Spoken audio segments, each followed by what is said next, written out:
በስመ ሥላሴ ስም በስመ አብ ወወልድ ወመንፈስ ቅዱስ አሐዱ አምላክ አሜን።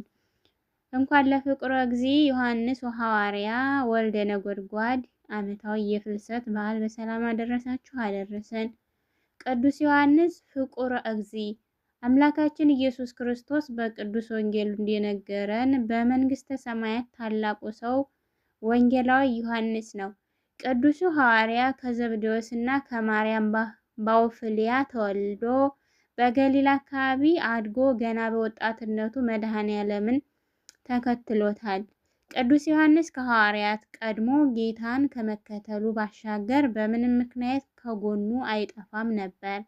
ስለ ንጽሕናውና በጎ የፍቅር ሕሊናው ሕፃን ሳለ በወንድሞቹ ሐዋርያት ዘንድ ሞገሱ ከፍ ያለ ነው።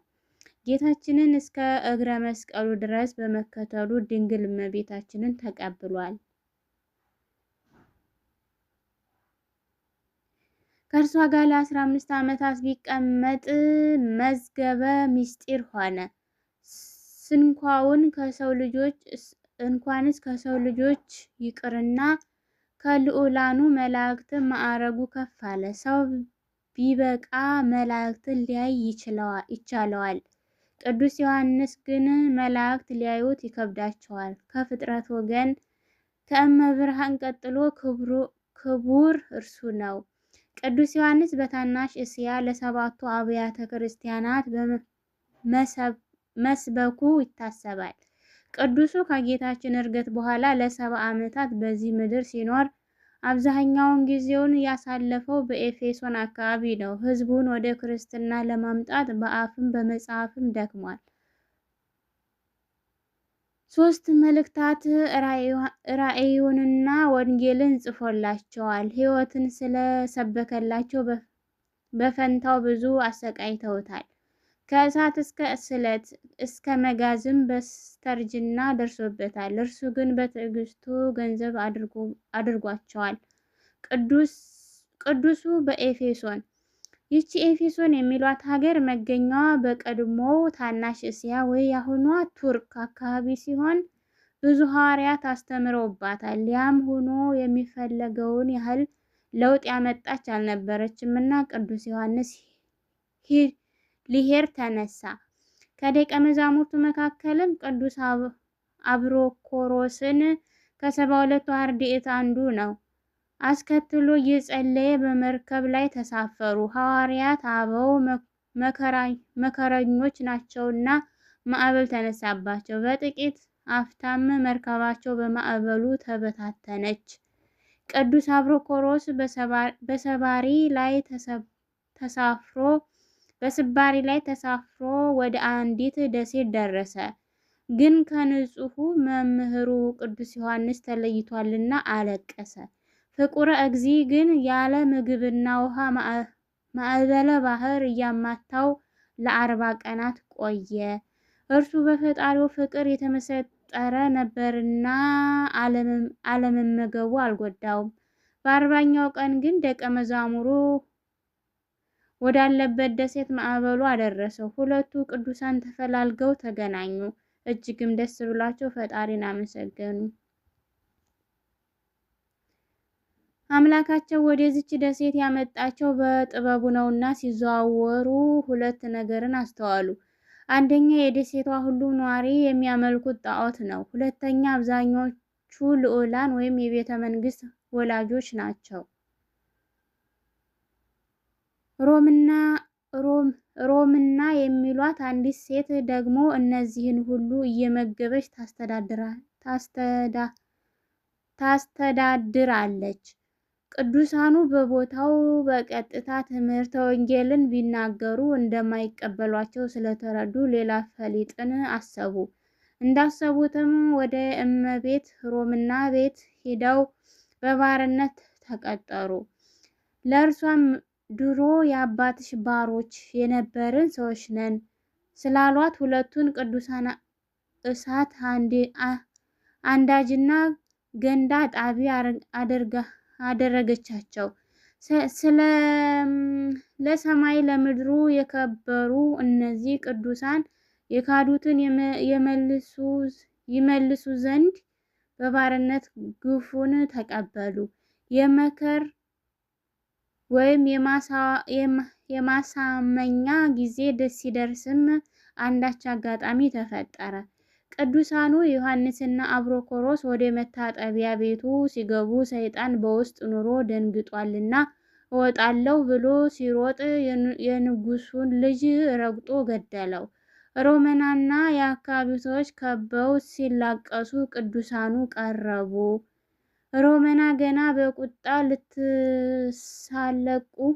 ልትሳለቁ ነው የመጣችሁ በሚል ቅዱስ ዮሐንስን በጥፊ መታችው። መላእክት እንኳ ቀና ብለው ሊያዩት የሚከብዳቸው ሐዋርያ ይህንን ታገሰ። በጥፊ ወደ መታችው ሴት ቀረብ ብሎ አትዘኝ፣ ልጁ ይነሳል አላትና ጸለየ። ወደ ሞተውም ቀረብ ብሎ በጌታችን ስም አስነሳው። በዚህ ጊዜም ሮመናን ጨምሮ በስፍራው የነበሩ ሰዎች ለቅዱስ ዮሐንስ ሰገዱ። እርሱ ግን ሁሉንም አስነስቶ ትምህርተ ሃይማኖትን፣ ፍቅረ ክርስቶስን ሰበከላቸው። በስመ ሥላሴ አጥምቆ ካህናትን ሹሞ ቤተ ክርስቲያንን አንጾላቸው ወጥቷል። በኋላም ለሮመናና ለደሴቷ ሰዎች ክታብ ወይም መልእክትን ጽፎላቸዋል። ይችን መልእክት ዛሬ ሁለተኛዋ የዮሐንስ መልእክት ተብላ መጽሐፍ ቅዱስ ውስጥ ትታወቃለች። ቅዱስ ዮሐንስ ቀጥሎ የተጓዘው ወደ ኤፌሶን ነው። በዚች ከተማ የምትመለከት አርጤምስ ወይም አርጤሞስ የሚሏት ጣዖት ነበረች። የአርጤምስ ማለት መልክ የነበራት ትዕቢተኛ ሴት ስትሆን አስማተኛ ባሏ ነው እንድትመለክ ያደረጋት። ቅዱስ ጳውሎስ ብዙ ምዕመናን ከእርሷ እንዲርቁ ማድረግ ችሏል። ጨርሶ ያጠፋት ግን ቅዱስ ዮሐንስ ነው። በቦታውም ብዙ ግፍ ደርሶበት በርካታ ተአምራትን አድርጓል። ቤተ ጣዖታትንም በተአምራት አፍርሶታል። የፍቅር ሐዋርያ ቤተ ክርስቲያን ቅዱስ ዮሐንስን የፍቅር ሐዋርያ ትለዋለች። ለ70 ዘመናት በቆየ ስብከቱ ስለ ፍቅር ብዙ አስተምሯል። ፍቅርንም በተግባር አስተምሯል። በየደቂቃውም ደቂቅዬ ተፋቀሩ በበይናቲክሙ ልጆች ሆይ እርስ በርሳችሁ ተዋደዱ እያለ ይሰብክ ነበረ። በተለይ ደግሞ ከፈጣሪው ክርስቶስ ጋር የነበረው ፍቅር ፍጹም የተለየ ነበር። በዚህ ምክንያትም ጌታ ባረገ ጊዜ እንዲህ ብሎታል፣ ለፍጡር ከሚገለጥ ምስጢር ከአንተ የምሰውረው የለኝም ብሎታል። ቀጥሎም በንጹሕ አፍ ስሞታል። ሊቁ ሰላም ለአፈከ ለዮሐንስ ዘሰአሞ ንጹሕ ህሌናሁ ወልቡ ለአይነ ፍትወተከ ሶበ አደሞ እንዳለው መልክዓ ኢየሱስ። ቅዱስ ዮሐንስ ከእመቤታችንም ጋር ልዩ ፍቅር ነበረው። እርሷ እንደ ልጇ ስትወደው፣ እርሱ ደግሞ እንደ እናቱ ልቡ እስኪነድ ድረስ ይወዳት ነበር። እስከ እግረ መስቀሉ ድረስ ተከትሎ ያገኛት እመቤቱ ናትና። ከዚህ ሁሉ ጸጋና ማዕረግ የመድረሱ ምስጢርም ድንግል ናት። ለ15 ዓመታት በጽላሎተ ረድኤቷ ወይም በረዳትነቷ ጥላ ተደግፎ አብሯት ሲኖር ብዙ ተምሯል። ከመላእክትም በላይ ከብሯል። ከንጽህናዋ በረከቷም ተካፍሏል። ስለ ድንግል ማርያምም ነገረ ማርያም የሚል ድርሰት ሲኖረው የሰኔ ጎልጎታንም የጻፈው እሱ ነው። ድንግል ባረፈችበት ቀንም ልክ እንደ ልጇ ክርስቶስ እርሷም ስማው ታቅፋው አርፋለች። ሊቃውንቱ ለዚህ አይደል በንጹህ ከንፈሮቿ መሳምን ወይም መባረክን ሲሹ በከመ ሰማዕኪ ርእሰ ዮሐንስ ቀዳሚ ስኢሞቴ ማርያም ድግሚ ያሉት። ታላቁ ቅዱስ ሐዋርያ ዕድሜው 90 ዓመት በሆነ ጊዜ በዚህች ዕለት ተሰውሯል። ከዚህ አስቀድሞም የዓለምን ፍጻሜ ተመልክቷል። ዛሬ ያለንበት የሚያውቅ ቸር ፈጣሪ ነው። እናት ቤተ ክርስቲያን ቅዱስ ዮሐንስን ስትጠራው እንዲህ ነው። ወንጌላዊ ሐዋርያ ሰማዕት ዘእንበለ ደም አቡ ቀለምሴስ ምስጢራትን ያየ ተኦሎጎስ ነባቢ መለኮት ወልደ ነጎድጓድ ደቀ መለኮት ምስጢር ፍቁረ እግዚ ርዕሰ ደናግል የደናግል አለቃ ቁጽር ገጽ ዘረፈቀ ውስጠ ህጹኑ ለኢየሱስ ከጌታ ጎን የሚቀመጥ ንስር ሰራሪ ልዑለ ስብከት ምድራዊ መልአክ አምደ ብርሃን ሐዋርያት ትንቢት ቀረነ ቤተ ክርስቲያን ኮከበ ከዋክብት በቅዱስ ዮሐንስ ላይ ያደረ የእመቤታችን የድንግል ማርያምና የአንድ ልጇ ፍቅር በእኛም ላይ ይደር አሜን። ቅዱስ ዮሐንስ የወደደ ጌታ በፍቅሩ ይጠግነን፣ ከእናቱ ፍቅር አድርሶ በሐዋርያው በረከት ያስጊጠን አሜን። ጥር 4 ቀን የሚከበሩ ዓመታዊ የቅዱሳን በዓላት ቅዱስ ዮሐንስ ሐዋርያ፣ ፍቁረ እግዚ አባ ናርዶስ ጻድቅ ዘደብረ ቢዛን፣ ቅዱስ ጊዮርጊስ፣ ቅዱስ ማርቴና። ወርሃዊ በዓላት ቅዱስ ዮሐንስ ወንጌላዊ፣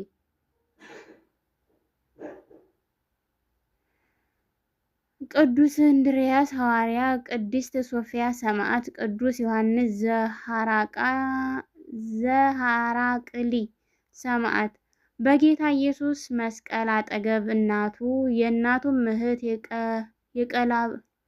የቀለዮጳም ሚስት ማርያም መግደላዊትም ማርያም ቆመው ነበር። ጌታ ኢየሱስም እናቱን ይወደደው የነበረውንም ደቀ መዝሙር በአጠገቡ ቆሞ ባየ ጊዜ እናቱን አንቺ ሆይ እነሆ ልጅሽ አላት። ከዚህ በኋላ ደቀ መዝሙሩን እናትህ እነኋት አለው። ከዚህም ሰዓት ጀምሮ ደቀ መዝሙሩ ወደ ቤቱ ወሰዳት። የቅዱስ ዮሐንስ ወንጌል ምዕራፍ 19 ከቁጥር 25። አሚን። ስለ ቅዱስ ቃሉ የቃሉ ባለቤት አምላካችን ልዑል እግዚአብሔር ይክበር ይመስገን። ከቅዱሳኑ ረድኤት በረከት ያሳትፈን፣ ሀገራችንን ሰላም ያደርግልን። እግዚአብሔር አምላክ የእናቱን ፍቅሯን ያሳድርብን።